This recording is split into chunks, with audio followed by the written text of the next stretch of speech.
The meeting of the Mecklenburg County Planning Commission to order. Please stand as we say the Pledge of Allegiance. I pledge allegiance to the flag of the United States of America and to the republic for which it stands, one nation, under God, indivisible, with liberty and justice for all.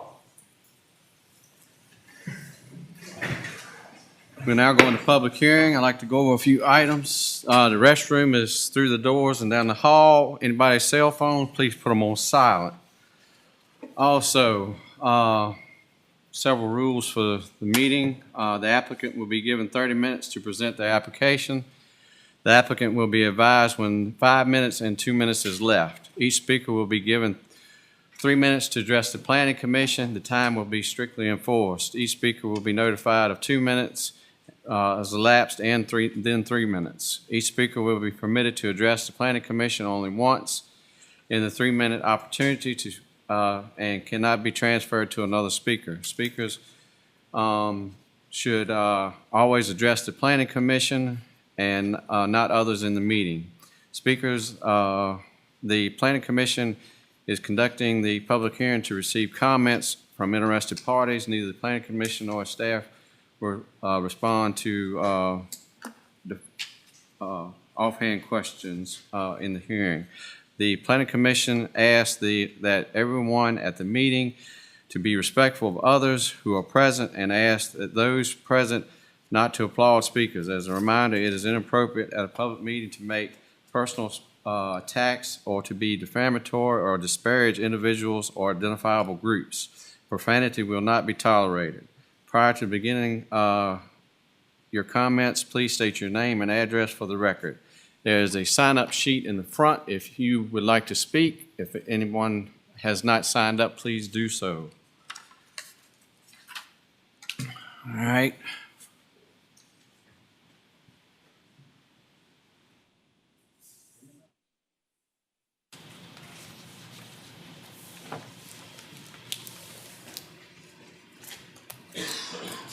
Okay, first item on our agenda tonight, we have received an application by Henry Wilson for a special exception permit to construct a recreational vehicle park consisting of 10 sites. This property is zoned agriculture, is located on the east side of Route 4, Bugs Island Road, approximately 900 feet south of its intersection with Tanner Drive. This is in Election District 6. Is the applicant here to speak for this application? Yes. Please come forward.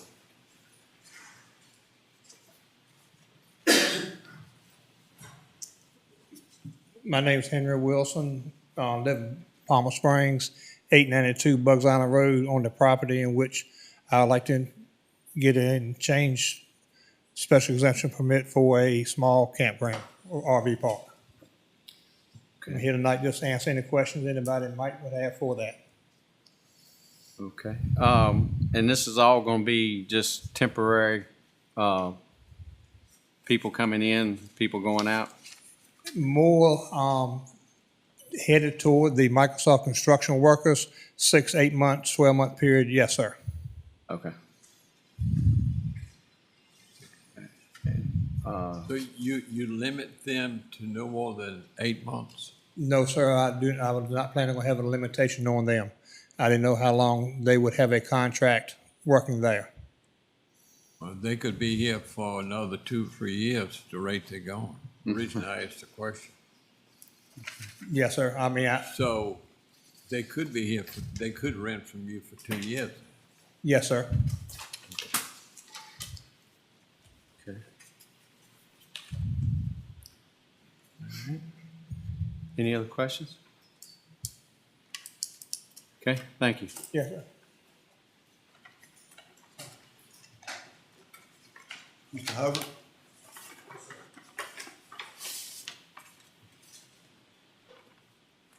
My name is Charles Hubbard, and I live at 509 Palmer Point Road, Thornton, Virginia, 23917.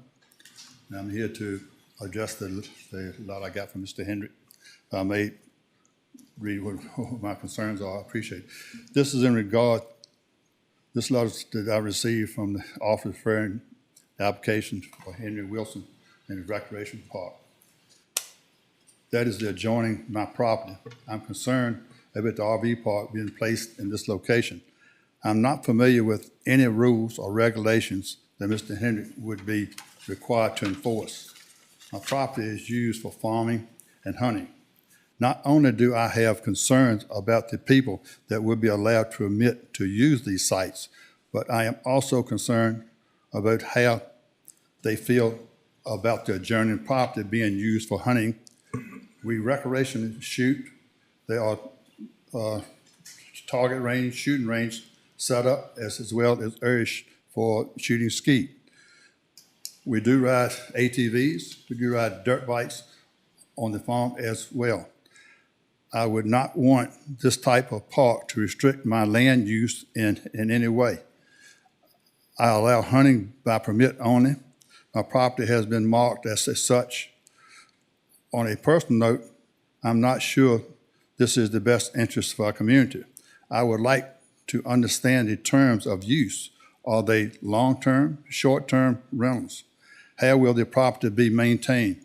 And if trespassing becomes an issue, how will this be addressed? Naturally, you probably say, well, why do you have shooting range, this kind of stuff?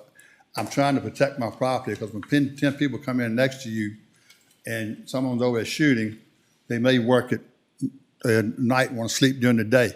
I just want them to understand that they're coming to a place that's already established.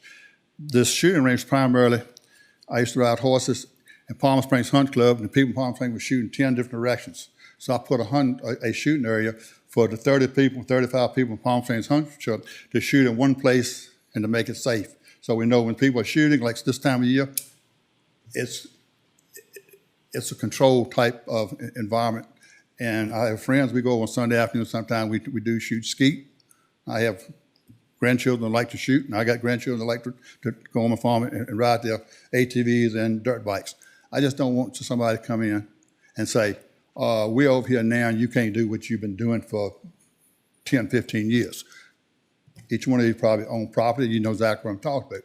And we have a lot of these RV campsites coming about now because of Microsoft. There's quite a few going into the county, and I don't know any rules or regulations that's established to protect the community. You're gonna have a lot of change, a lot of different people coming in.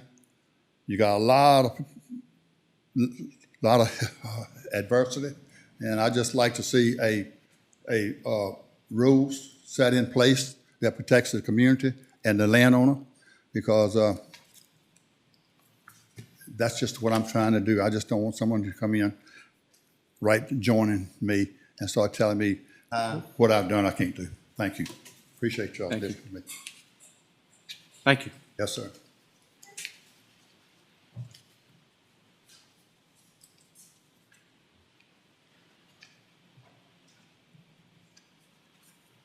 Anyone else, Robert? Anyone else? That's it? And we got the other letters? It's the same. Yeah, same one. That was all, right? All right. Just the one email. Hey, Robert, we listen to Mr. Hubbard's concern and all. We are getting a lot of these. It looked like, we got 2 here tonight of these parks. Do we need to look at that a little bit more? It's getting to be a lot of them around. Have we had problems with any of them in the past? And That's why I got like 39 conditions, so if any of those conditions are violated, the permit is null and void. say it again, I'm sorry. With the restrictions that's put on there, the recommendations to approve those restrictions, so I've got 39. If any of those in that 39 are violated, then I will bring it back to you all to have the permit voided. So it is a lot of. Is there any restrictions in there about length of time? They cannot make it a permanent residence. Permanent being how long? Permanent could be 2 years. From what I've seen from most of these contractors from Microsoft, they're here for about 6 months and on.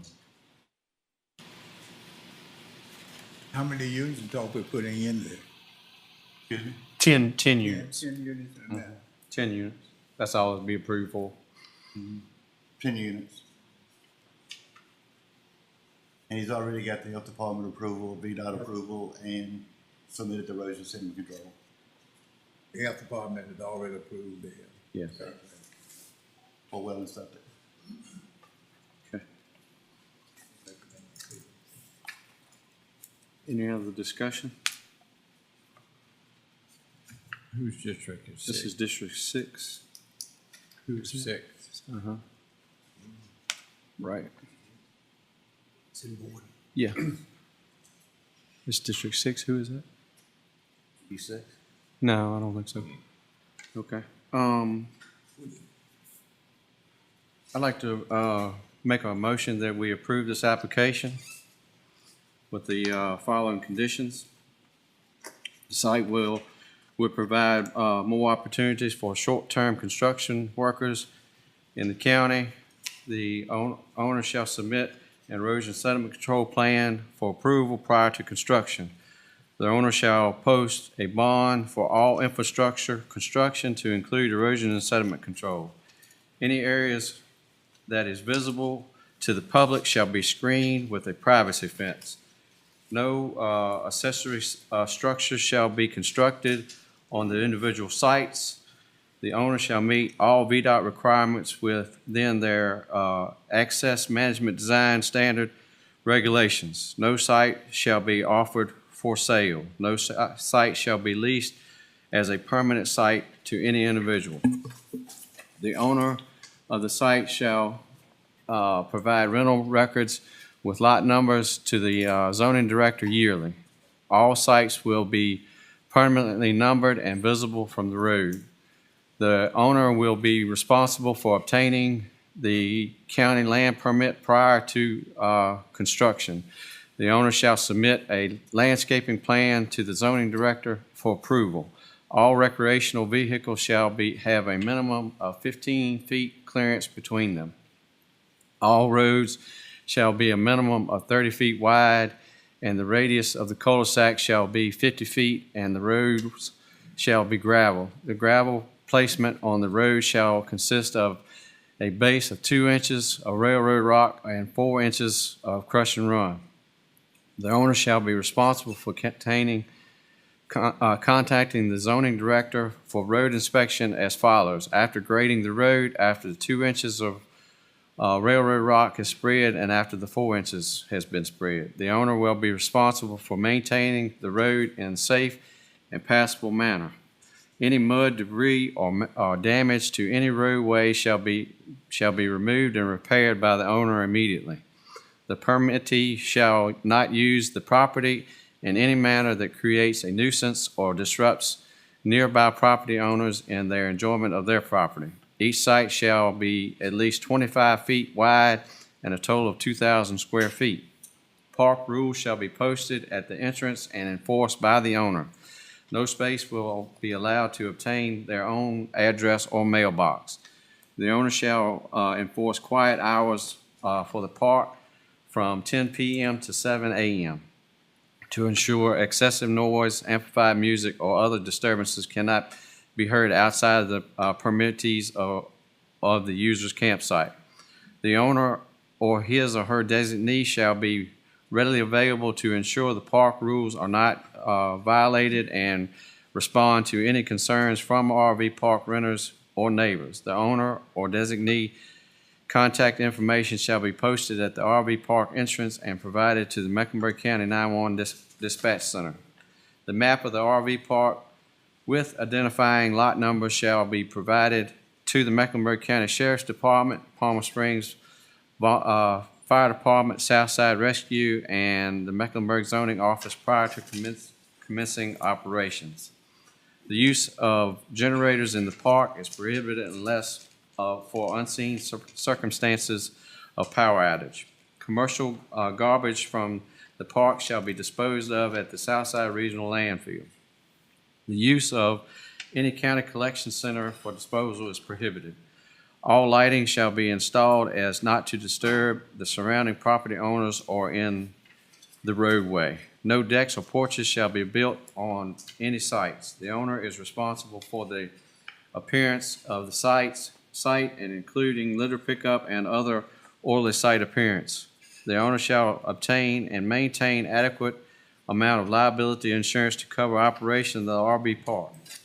Nothing herein shall prevent the owner from obtaining additional liability insurance as they deem appropriate. Certification of coverage shall be submitted to the Mecklenburg County Zoning Office. The owner shall contact the county zoning office for conditions, compliance inspections prior to commencing operations. If for any reason Wilson's RV Park stops operation for more than 1 year, this special exception permit becomes null and void. The permit is non-transferable except and unless written notice from the owner regarding the transfer and a signed statement from the proposed new owner is received to the Planning Commission office and approved by Mecklenburg County Board of Supervisors. The owner shall agree to comply with all terms and conditions imposed with the original owner.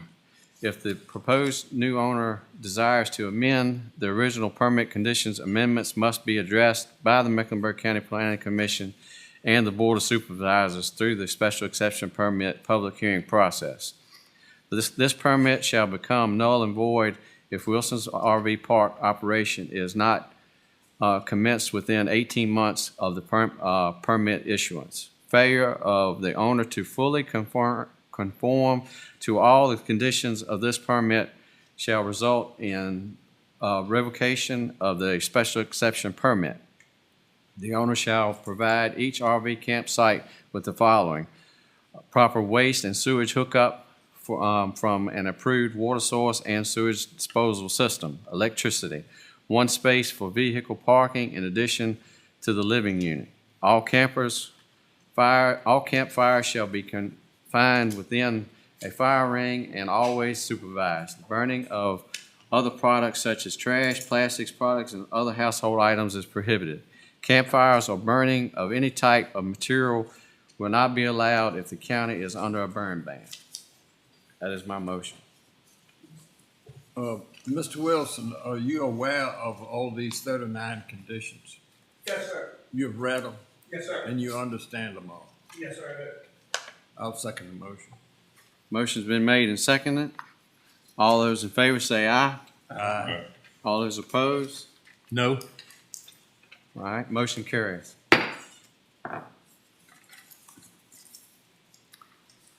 All right, next item on our agenda tonight is application from John Elder III for a special exception permit to construct one recreational vehicle site. This property is zoned agriculture, is located on the south side of Route 660 Old Cox Road, approximately 1.5 miles east of its intersection with Route 662 Whiteman's Road. This is in Election District 7. Oops, I skipped one, but I will go back. Oh, that's item number 3 he read. Yeah, item 3. I guess everybody realized that. All right. Is the applicant here?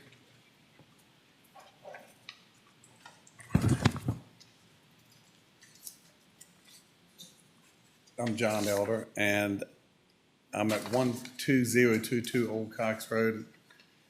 It's on about 100 acres. I just want to have my camper, fifth wheel, have water and sewage hooked up to it, which I've actually done, but just making sure it's no problem with anybody.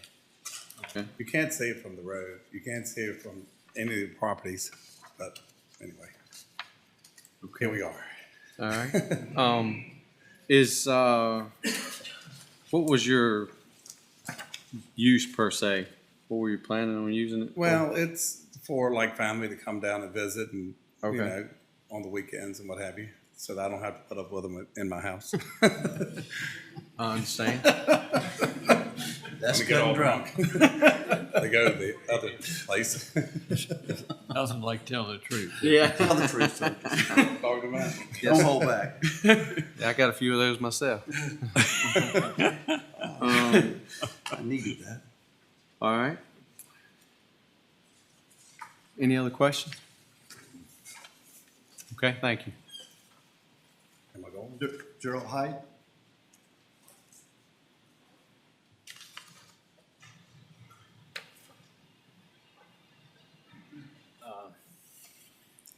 I was going to be against it if we had more than just one that we were talking about here. So I'm not going to argue with a man who wants to keep his family distanced. Kind of get that part. Yeah, as long as everything is sewage and stuff is upkept and stuff like that, and everything's up to par with what the county regulations are, I've got no real problem with it. That was my main objective, was to find out how many units it was going to be, how far off of the back property line it was going to be, and things of that nature. But if it's just that one unit and whatever, and I don't think it's really an issue. So I want to appreciate your time. Thank you. Thank you. Anyone else? No, I've received one letter in support. Okay. And we got that. Thank you. I'll make a motion. All right. Mr. Chairman, I make a motion we approve based on the following things. The county has approved these types of applications in the past and will not be detrimental to the public welfare. It will not at first affect adversely the health or safety of persons or the neighborhood for the proposed use. Owner will be allowed only one RV hookup.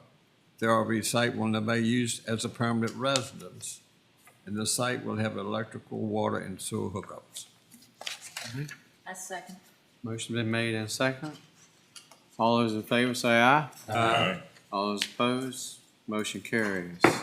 All right, we'll go back to 2 here.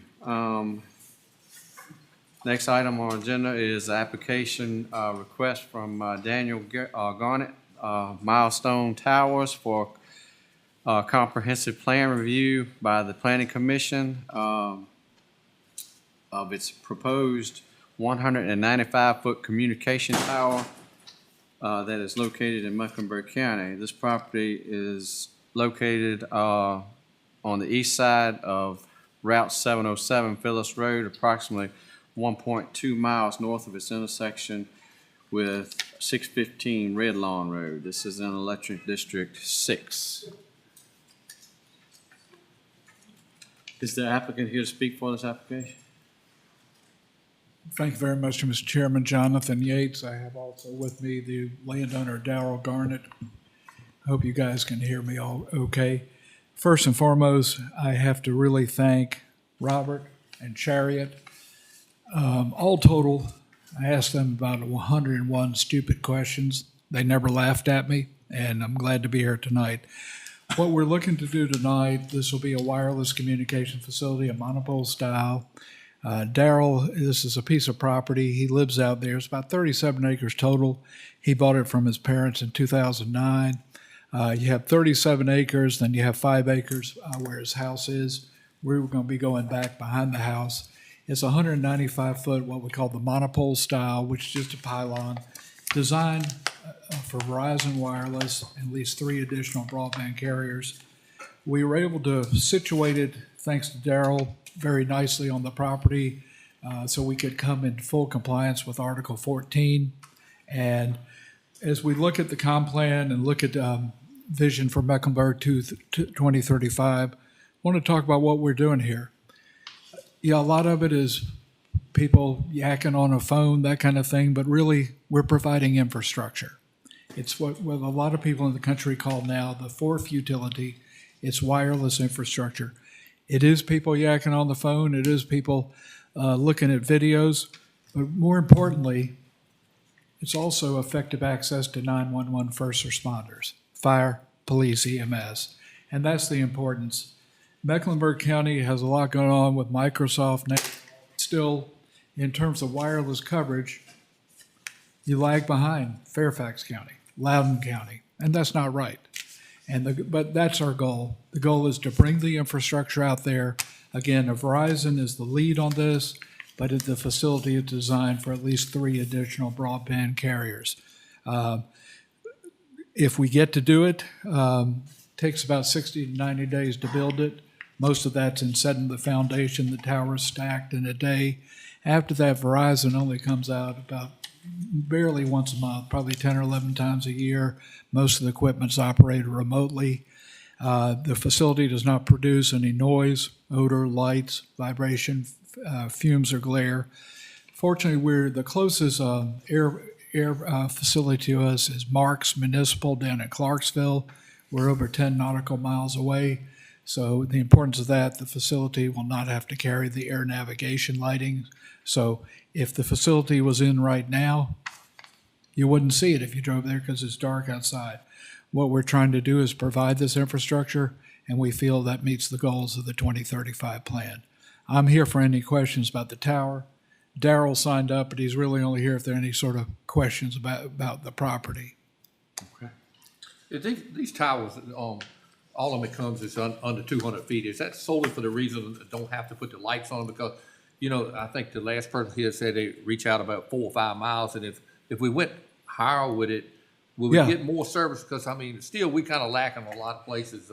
That is the big debate. In the United States, the FAA, if you're over 200 feet, you have to put the air nav lights on them. Now, sometimes it can go under 200 feet if you're right on, close to a runway.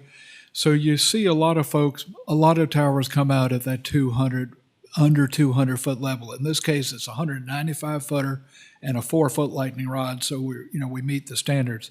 Yeah, the higher you go, really up to about 300 feet, it does increase the range. It does increase the range. So that's the trade-off. The height versus not having the air nav lights. All right, thank you. But yeah, that's why you're probably seeing a lot of 195 with a 4-foot right. Okay, thank you. Anyone else to speak for? Yes, sir. Anybody? Nobody against? Any other questions, concerns? Do I hear a motion on this application? Mr. Chairman, I'd like to make a motion, we approve this application for the following reason. This application is in compliance with the Mecklenburg County Comprehensive Plan. The public infrastructure would not be detrimental to the public welfare, will not affect adversely the health, safety of persons or businesses in the neighborhood of the proposed use. The new tower location will provide butter cell service and internet connection to the area. Okay, motion's been made. Is there a second? I'll second. Second, Mr. Raymond. All those in favor say aye. Aye. All those opposed, motion carries. Thank you. Next item on our agenda is application by Dominion Energy for a special exception permit to use 497 acres out of 997 acres for a 98 megawatt solar energy facility. Is located in Mecklenburg County. And a list of tax parcels 2 miles long. Is there anyone here to speak for this application? Okay. Yes, ma'am. Thank you. Good evening, members of the Planning Commission and Mr. Hendrick, Chariot. My name is Laura Wilson. It's been a while since I had the pleasure of speaking to you. I'm a Senior Business Development Manager at Dominion Energy Virginia, and I thank you for the opportunity to present to you Finneywood Solar tonight. The purpose of the presentation is to discuss our special exception permit application for this project here in Mecklenburg County. You may recall we were found to be in substantial accord with the comprehensive plan in our 2232 hearing by you all back over a year ago. Here we go.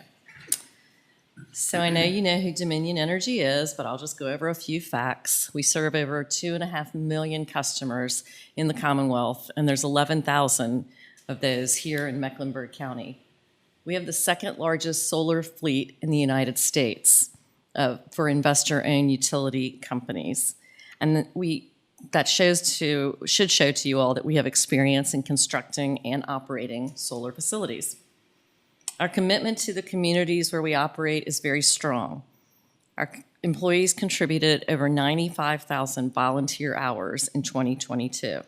And for example, here in Mecklenburg County, we organized a work day at the McCallum Moore Gardens in Chase City and donated $2,500 to them. That's the little picture there with all the people on the left.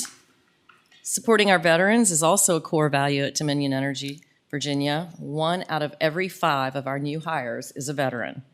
And all the while, we maintain our dedication to keeping the lights on and ensuring energy rates remain below national and state averages. So let's look at Finneywood Solar. The project is located in the northwestern part of the county between Fort Mitchell Road and Highway 49, which you see there on the right-hand side. The area is characterized by low population density. The project is planned to generate 98 megawatts AC at peak capacity, up to 98 megawatts AC at peak capacity, which translates to enough power to power approximately 24,500 homes at peak capacity.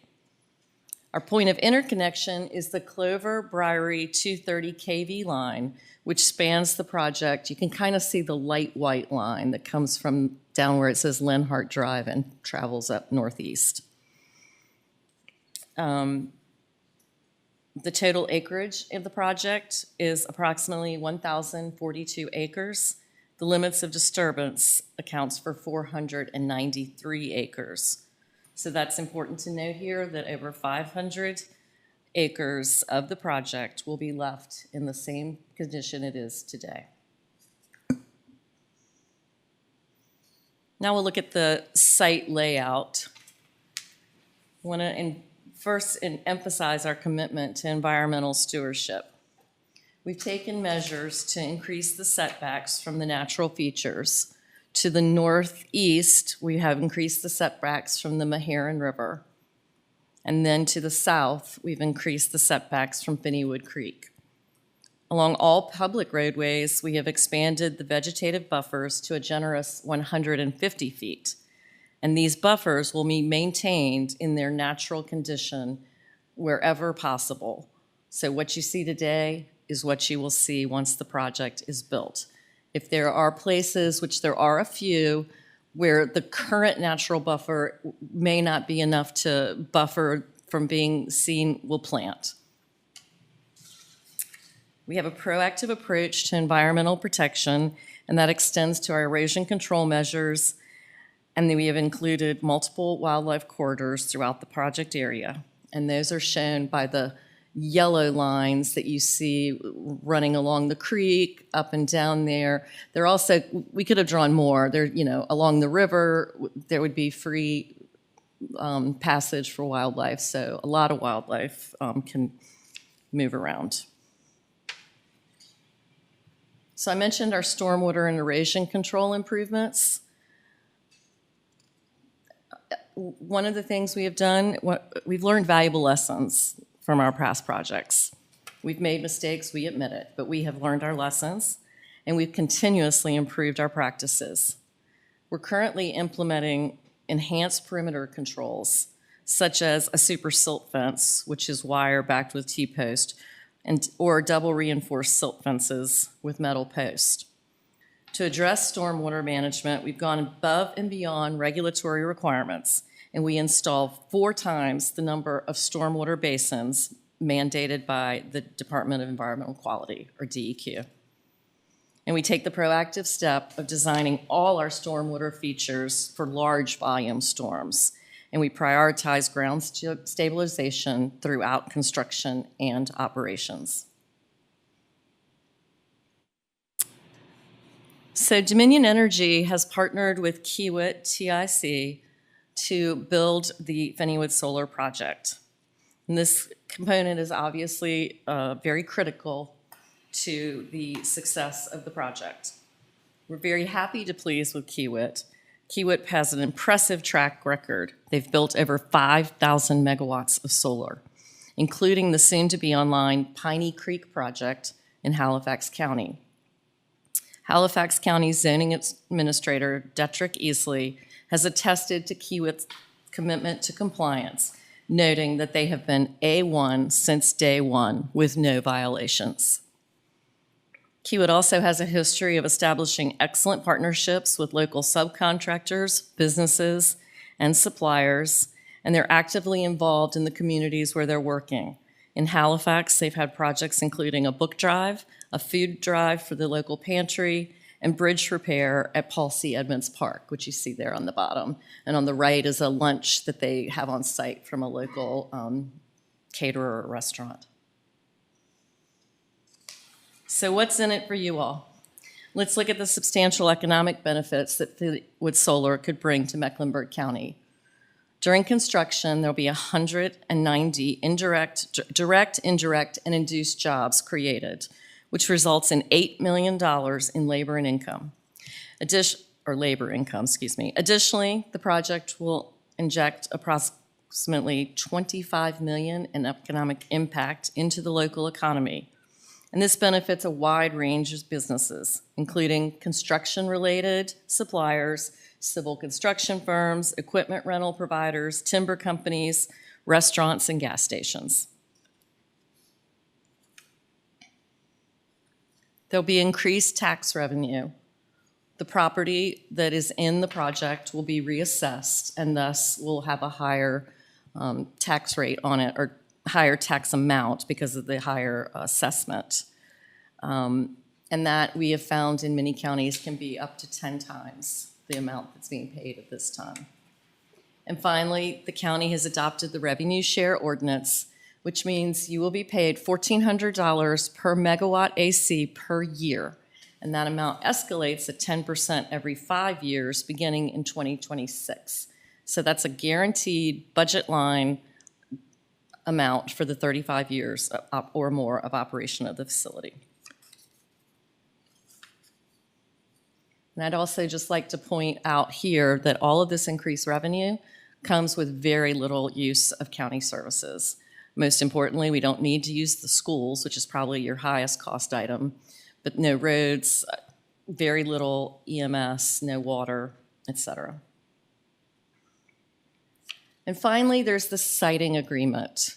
And this has been negotiated with county staff, and the board is set to vote on it hopefully at their next meeting. And that contain the conditions that you have in your packet. And the proposed financial compensation, which has been agreed to, is $25,000 per megawatt AC for up to the 98 megawatts AC. And this is money that can be used at the county's discretion for capital projects, mitigation, well, any type of capital project that they choose. Beyond economic advantages, Fleetwood Solar, like all solar projects, delivers substantial environmental benefits. Solar energy produces no carbon emissions or local air pollution. Once operational, there will be virtually no noise, light, dust, or traffic caused by the project. By reducing the dependence on fossil fuels, the project contributes to energy stability and cost competitiveness. And at the end of the project's life cycle, the land can be reverted to its original use, which ensures a sustainable legacy. So finally, I'll just address a few of the myths that we often hear. Soil and water concerns are always big. Numerous reputable institutions, such as Virginia Tech and NC State, have confirmed through studies that solar panels pose no risk, even under extreme conditions such as storms and hurricanes. There is no release of chemicals into the soil or water. As far as use of agricultural land, as I mentioned before, typically over half of any solar project's land remains untouched and preserved in its natural state. Agrivoltaics is growing, and we are implementing it. And this is the coexistence of agriculture and solar on the same land. We today are implementing sheep grazing for our vegetative management, and we also are looking, or have been planting, pollinator-friendly plants which attract pollinators, which are very beneficial to all agricultural. As a matter of fact, with our grazing, we are partnering right now with Virginia Tech, which is studying the effects of this practice, including increased carbon in the soil. Another common concern and myth is that it will decrease surrounding property values. There are numerous studies that have demonstrated there is no negative market impact for nearby properties. and that especially in light of vegetative screening, which reduces any visual impact. So if you can't see it, it's not going to affect your property value, and ours will not be seen because it's set back so far. And I forgot to mention, I can give you all a packet. It includes at the end the sources that are used to make these claims. Finally, hear a lot about recycling of panels. Solar panels are absolutely recyclable. Most of the materials in them are recyclable. They're mostly glass. Materials used to build solar panels continues to drop while the average efficiency is increasing.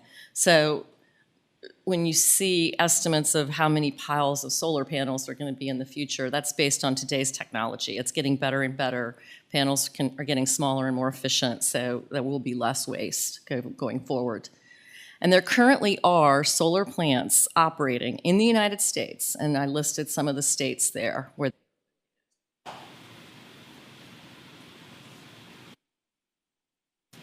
So in conclusion, Dominion Energy Virginia respectfully requests the Planning Commission's recommendation for approval of our special exception permit application for Finneywood Solar. I'm happy to take any questions. And what is your plan as far as how much land are you planning on disturbing at one time? It's 493, for one time? Yeah. I don't think our conditions limited us on that. But it's a process, so I don't think, we would not do all 493, I don't believe, at one time. Right, are they not gonna include that? Was there a limit in the conditions on this one? I think we discussed 100 acres at a time. 100 now.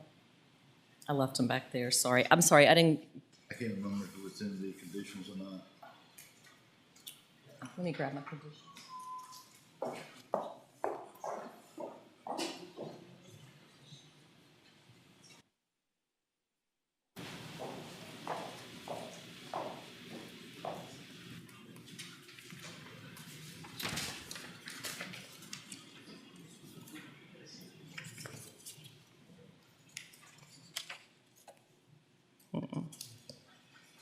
I think you have the conditions in your packet too, but I don't, as I recall, we did not have a limit.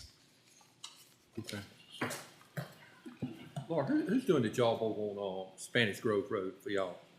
Who's doing that job on Spanish Grove? The Otter Creek project, that is Strata. Yeah, I'm not a big fan of these projects, but I have rode through there several times. I had to give it to them. I think they've done a real good job over there. It's been a neat job. Yeah, too. I think Mr. Hendrick has commented to me before that they've been doing a good job.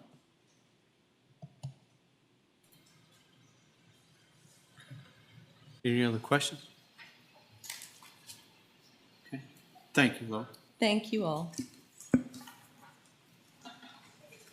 Can't get all my papers. Marcus Gray.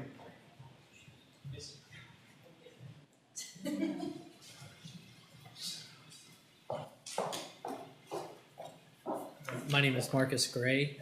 We are the one sheep grazing on 6 sites for Dominion. Actually, one is here in Mecklenburg County. My address is 6404 Callens Road in Chatham. It's 24531. So not a resident of the county, but looking to expand and grow our business here in the county. I just want to reiterate some of the things, or support the things without reiterating them, that Laura talked about regarding the opportunity that solar presents for agriculture in the region.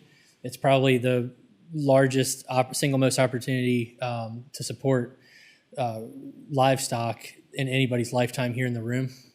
And we're looking at statewide, just Dominion's operations, upwards of 46,000 acres of ground mounted. So in the county where I live in, Pittsylvania County, they've already approved 20,000 acres. So we basically could double the livestock in the county because we have about 50,000 cows. So, all these other businesses are going to be supported by this opportunity, veterinary care, feed, supply stores, revenue from retail outlet of meat, event venues, wineries, anybody that has any sort of farm to table activities, or we're even now looking at, and next year we'll have 50 USDA inspected lambs processed that could be sold by individual cuts, either to restaurants or grocery stores.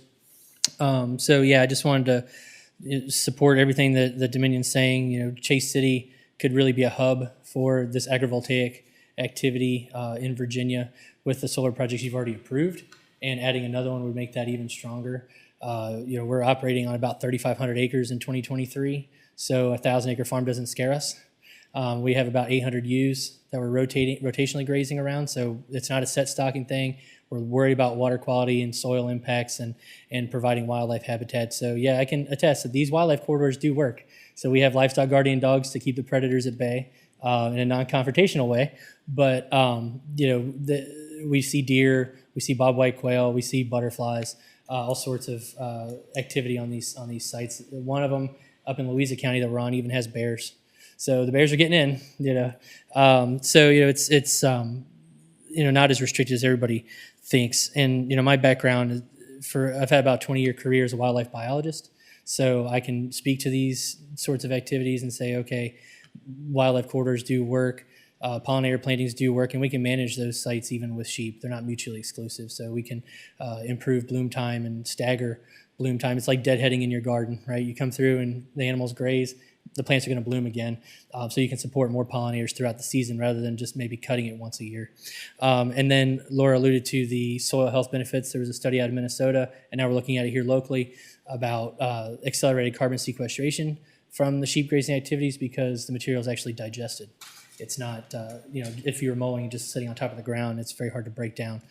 So it's a fungal process when it's mowed rather than bacterial. So soil health, we can definitely support that. So yeah, like I said, this is, you know, just a great opportunity for the workforce, create jobs, and support the sheep economy. So thank you. Thank you. The sheep, Yes, sir. how do you supply water to those sheep and livestock you raise? Yes, sir. So actually, it depends on the site. Here in Chase City, we have an agreement with the city of Chase City to So you put purchase water water. and stuff Yes, like that. sir. They won't Yeah. be drinking out the pond. They generally don't because the intention long term is for those basins to be dry. So we do haul water with IBC totes. Sheep don't drink as much as cattle or horses do, so you can get by with a lower amount of water. You know, 200 gallons in the wintertime, we move it around basically for the PR. They hardly drink at all. But, you know, we do provide it just for the, you know, humane aspects of it, and people expect to see water out there. But in the wintertime, if they're grazing green grass, they drink very little. Even in the summertime, you may be looking at half a gallon per animal per day, whereas a cow will drink 16. So, All right, thank you. yes, sir. Thank Oh, Yes, sir. I got a question. Are the panels higher to accommodate the animals underneath of them? So on the site here in the county, they are higher, but it's not necessary most of the time to change the engineering significantly to support sheep grazing. It's the path of least resistance for farming and, you know, dovetailing farming with solar. So the sheep can navigate the cab lines, they can get around the equipment, the combiner boxes and everything. It's basically weed eating, but they're, you know, not at risk of damaging the So equipment. nearly as much. they don't go under them then? Oh, they do, yes, sir. Yeah, they'll go right underneath it, and these tracking systems articulate. So depending on the time of day, if it's too close to the ground, they'll just walk around. So as the panels change according to the sun, at no time would they be in the way of animals underneath? They can make contact with them, but they don't cause damage because they're not as large of an animal as, say, a cow. You know, we're talking about a 125-pound animal that Yeah, you can't I'm really push on familiar with things. sheep. Yes, sir. Thank you. Thank you.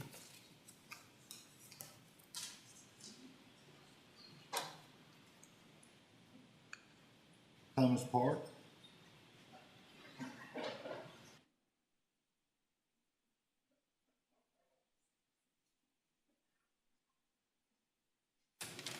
Hi, good evening, folks. My name is Tommy Park. I'm the environmental manager for TIC at the Piney Creek Solar Project in Halifax County, Virginia.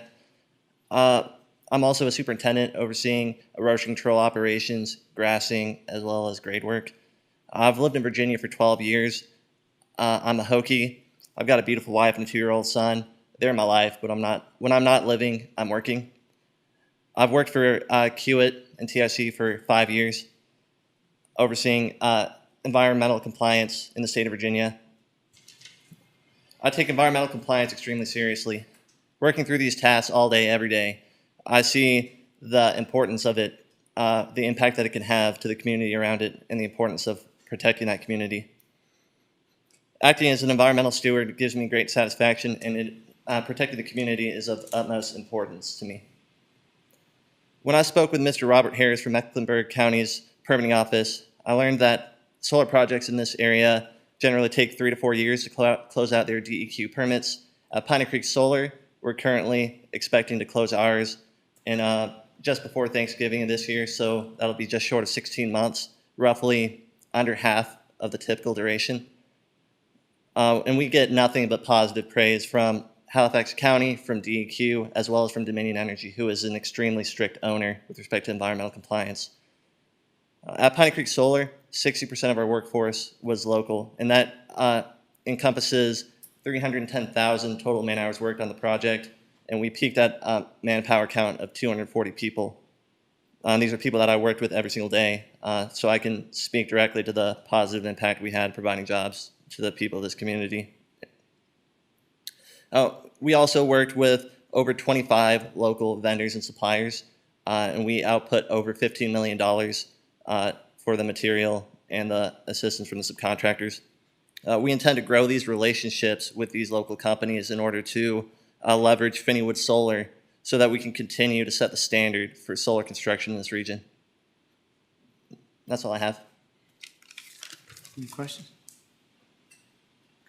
Thank you. Thank you.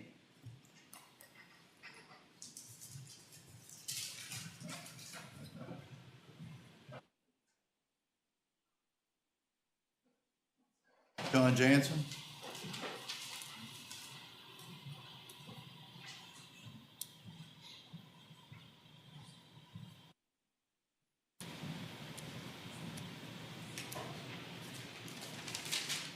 Mr. Chairman, members of the board, my name is John Jansen from South Hill, Virginia, and I've got a question for the board, and that basically is, are you aware of what's going on with the sites in the county that have already been approved? My understanding is we're 5 or 6 years into some of these projects. They have yet to be completed or signed off on by Mr. Hendrick. There have been DEQ issues, forestry laws have been ignored. We also have some interesting developments in the last year or so since the Planning Commission met regarding substantial compliance, and that is that Dominion took a $1.4 billion loss based on their solar assets underperforming. It is now my understanding they plan to get out of the solar altogether. So that brings up several questions.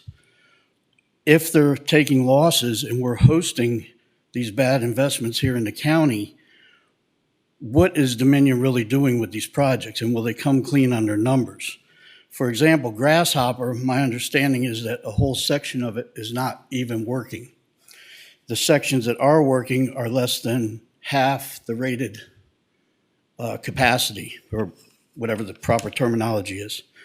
The county's revenue is based on the rated capacity, I believe, but is it based on the actual output or on the rated capacity? And I think that's an interesting question that this board needs to know. So based on these problems, I think it's incumbent on the county to ask Dominion to report the real numbers and what's really going on with the existing projects here and what their plans are going forward before another project is approved.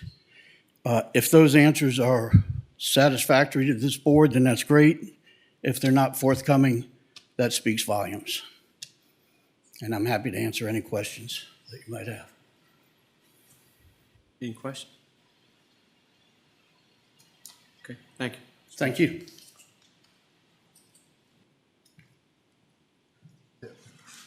Okay. Is there any discussion?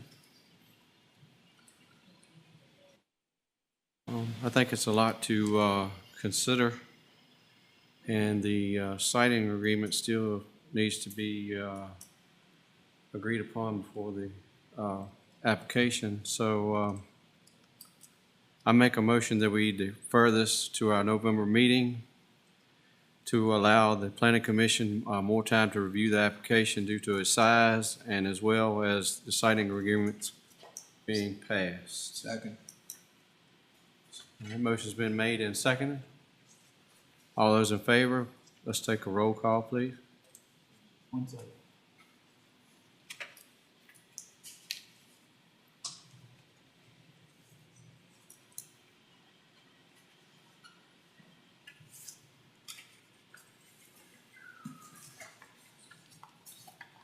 Mr. Rainey, Yes. Ms. Crowder, Yes.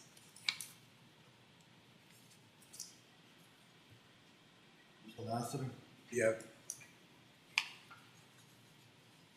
Mr. Watson, Yes. Mr. Crump, Yes. Mr. Brinkley, Yes.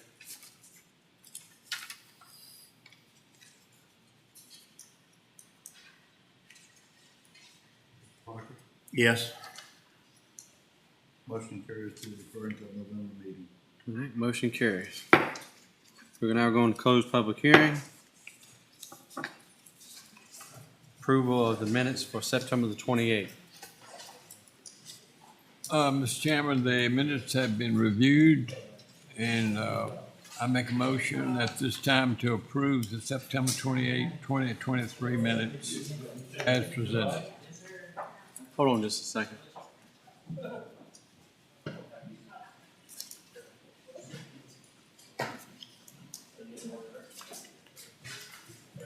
You think all of them understood that site, with the site, sitting agreement?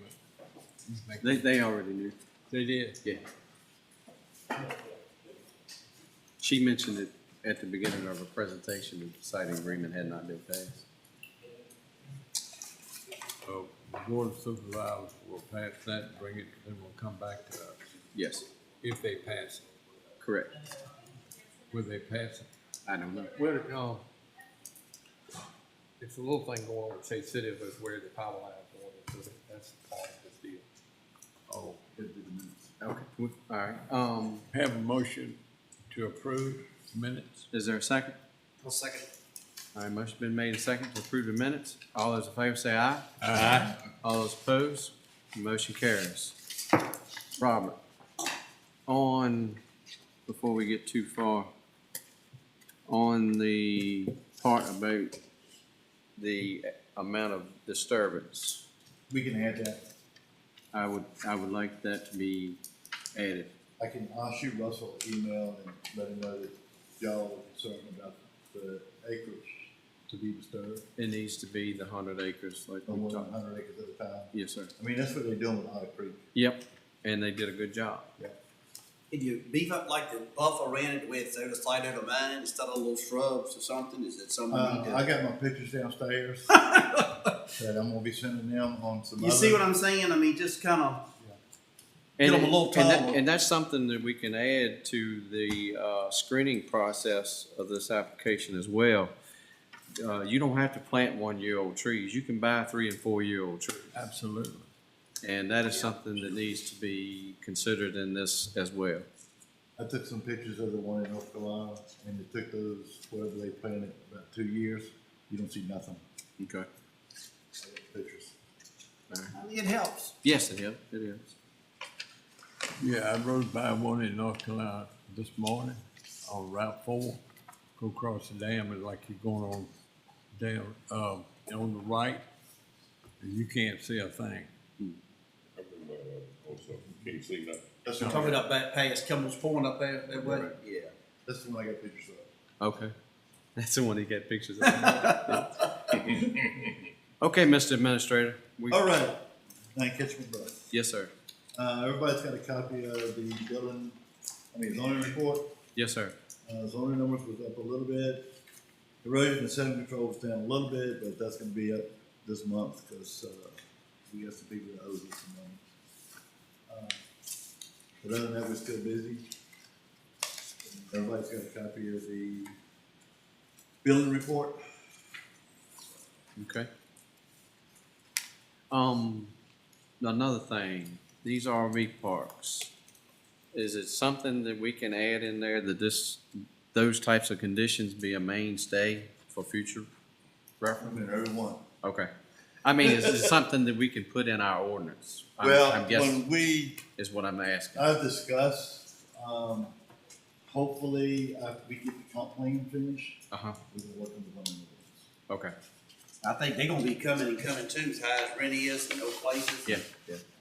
And, But yeah, these conditions, it's some that I pulled together and some I got from Halifax. well, I mean, I think these are all great conditions. It keeps things straightforward. But the main thing is, if any of those conditions are violated, then The I will come back application. to you all to have a permit no award. Okay. That is in the zoning ordinance. All right. Thank you. All right. Anything else, Jay? We'll have a meeting next month, we got another rezoning application, Got a what? rezoning application. Okay. What's the date? Is it It'll be Thanksgiving? 30th. For what? The 30th? Yeah, That's Thanksgiving. November has five Thursdays in it. So we got that to is the let it be last Thursday. All right. Hey, Robert, Want these back, right? my lawyer Want friend, supervisor. he brought up a point there that I hadn't really thought about, but is that I know we get paid $1,400, I don't think none of the other two even fell into that, so this one would. But is it clear that it's, like if this is a 97 kilowatt that we get paid that for the 97, or is it by the amount they generate? No. It's, you better ask Wayne, if I'm not mistaken, if it's 97 megawatts, That's it. you get $1,400 for 97 megawatts. Right. No, I'm Not- gonna not pass if it on. Generates 20, we get to 97. If I'm not mistaken. that's Yeah, what it is. I'll talk away, but I think that needs to be really clear. Yeah, if I'm not mistaken, that's the way it is. If you project and build a 97 megawatt, then you get $1,400 for the 97 megawatts. Wayne and Russell can clear that better than I can. Because they're the ones that work on that. Okay. So the board is not gonna hear this No, sir. next meeting anyhow. No. Is this deferred to y'all? The board meeting is November the 6th, and y'all's meeting is the end of the month, so the board really wouldn't get it until December. If the same agreement is accepted. All right. Like this. Okay. That's all I got. Do I hear a motion? We adjourn. So move. Is there a second? Second. All those in favor, get up and run out. Man.